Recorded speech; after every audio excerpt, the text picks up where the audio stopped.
Ne krenohemi me të, e ajo është një super yll. E kam fjalën për Dua Lipën, e cila me 9 gusht do t'jetë në Prishtinë. Ajo do mbaj koncert. Mirë po gjatë asaj kohe privet do t'jetë në pushim, prandaj ju kemi sjellur një material i cili ju sjell më shumë informacione për koncertin që do të ketë ylli shqiptar në Angli. E ndjekim bashkë në vazhdim një material të përgatitur nga kolegu ynë Europiane, por jo vetëm.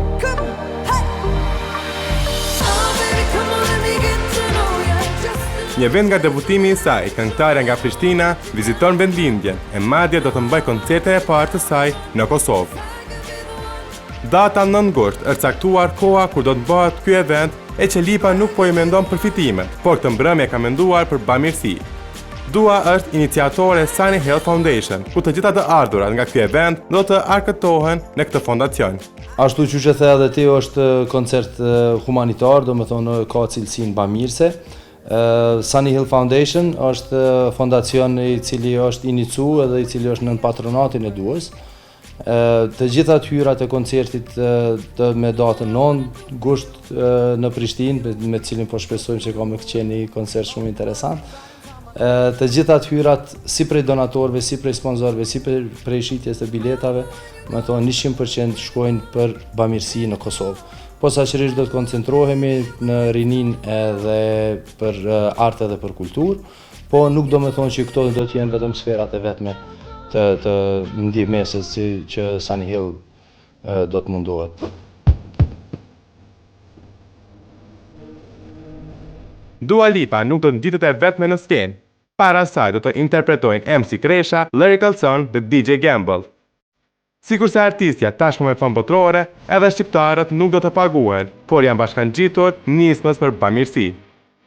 Janë konfirmu është DJ Gamble, Gamble Mania, një si shok i Duas, edhe dy si ndër DJ-t më të mirë në Kosovë, edhe MC Kresha se mu më pëlqen më shumë ti.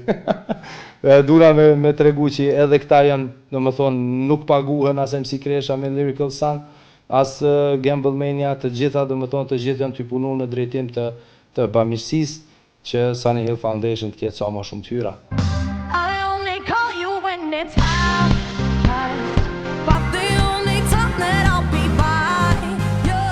60 minuta do të jetë kozgjatja e performancës së Dua Lipës në skenën shqiptare. E sipas babait të saj që njëkohësisht ka organizuar koncertin, artistja do të prezantohet në programin e Glastonbury. Dua besoj se tash nuk më me thonë në cilin program do ta përdor, por besoj që ka me përdor programin e Glastonbury. Edhe ajo zgjat diku prej deri në 60 minuta. Ka mi knu gjitha këngët e albumit të saj. Edhe në MC Kresha me Lyrical Sun do t'jenë diku një 40 minuta, 45 minuta, njësoj edhe Gamble Mania. Që nga dita kur u publikua lajmi se Lipa do të mbaj koncert në Prishtinë, interesimi jo vetëm nga shqiptarët, por edhe nga vendet e rajonit ishte i madh. Nga indikacionet e para, pritet që të jetë një natë e paharruar në kryeqytet. Nuk po guxoj fort edhe me fol se asi kemi një kërkesë të hatashme të njerëzve për bileta. Kemi një kërkesë prej gjitha rajoneve, do me thonë prej Maqedonisë, prej Malizi, prej Ulqinit, Vin.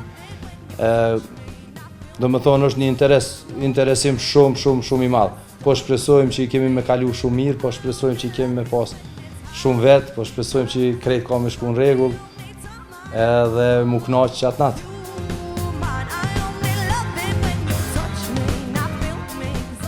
Nuk kisha hi me numra të biletave sa e qysh asi, po vetëm me thonë që mendoj që do t'jetë diku mos ta teproj, po thojmë 10.000 do t'jetë gjithsesi. Këngët e Dua Lipës dhe vënë në listën tonë muzikore, e nuk ka se si të mungoj në atë të babait. Duke qenë Lipa për Post Hotter Than Hell, që është produksioni fundit muzikor i publikuar, ka afeksion edhe për një tjetër projekt. Është një këngë cilën hala nuk i keni ndi, është kënga ime e preferume. Nuk është upbeat sikur këto tjerat, po momentalisht mendoj që Hotter Than Hell është real deal. Come on!